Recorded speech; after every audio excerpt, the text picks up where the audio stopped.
ഉയർത്തെഴുന്നേറ്റ ക്രിസ്തു നിങ്ങളെ രൂപാന്തരപ്പെടുത്തും. ഉയർത്തെഴുന്നേറ്റ ക്രിസ്തു നിങ്ങളെ പരിവർത്തനപ്പെടുത്തും. ഞങ്ങൾ മതം മാറ്റുന്നവരാണെന്നുള്ള തെറ്റിദ്ധാരണ നിങ്ങൾക്ക് വേണ്ട. പാൽപ്പൊടി കൊടുത്ത് മതം മാറ്റുന്നവരാണെന്ന് തെറ്റിദ്ധാരണ വേണ്ട. ഞങ്ങൾ സുവിശേഷം പറയും. ഞങ്ങൾ വാളെടുക്കാറില്ല, തോക്കെടുക്കാറില്ല, ബോംബെടുക്കാറില്ല, കടകൾ അടപ്പിക്കാറില്ല. യാതൊരു തരത്തിലുള്ള സാമൂഹ്യ വിപത്തുകളിലും ഞങ്ങൾ ഏർപ്പാടില്ല. എന്നാൽ ഈ തെരുവുകളിൽ ഇങ്ങനെ നിന്നുകൊണ്ട് ക്രിസ്തുവിനെ ഞങ്ങൾ പ്രസംഗിക്കും, ട്രാക്റ്റുകൾ വിതരണം ചെയ്യും. എന്തുകൊണ്ട് ഞങ്ങൾ അങ്ങനെ ചെയ്യുന്നു? യേശുക്രിസ്തു ഞങ്ങളെ രൂപാന്തരപ്പെടുത്തി. യേശുക്രിസ്തു നിങ്ങളെയും രൂപാന്തരപ്പെടുത്തുമെന്നുള്ള ഉത്തമ ബോധ്യമുള്ളത് കൊണ്ട് അതിൽ ഞങ്ങളെ തടയുവാൻ ആർക്കും കഴിയില്ല. ഇന്നലെ കഴിഞ്ഞിട്ടില്ല, ഇന്നും കഴിയില്ല, നാളെയും കഴിയത്തില്ല. ഇന്ത്യയുടെ എല്ലാ ഗ്രാമങ്ങളിലും പട്ടണങ്ങളിലും ക്രിസ്തുവിന്റെ സന്ദേശം ഉച്ചസ്ഥരം ഇനിയും മുഴങ്ങും. അത് തടയുവാൻ ആർക്കും കഴിയുകയില്ല. അത് ഞങ്ങളുടെ ശക്തി കൊണ്ടല്ല. 2000 വർഷമായി അതിനെ തളർത്തുവാൻ, ഇല്ലാതാക്കുവാൻ, അസ്തമിപ്പിക്കുവാൻ പലരും ശ്രമിച്ചിട്ടുണ്ട്.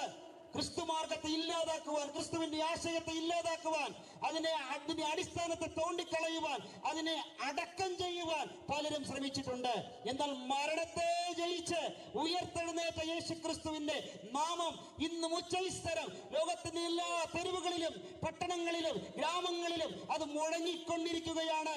അതിന് അവസാനമില്ല. അതിന്റെ കാരണം ക്രിസ്തുവിന്റെ സമകാലികരായി ജീവിച്ച പലരുടെയും സന്ദേശങ്ങൾ അസ്തമിച്ചു പോയി. 100 വർഷങ്ങൾ മുമ്പ് ജീവിച്ചവരുടെ സന്ദേശങ്ങൾ അസ്തമിച്ചു പോയി.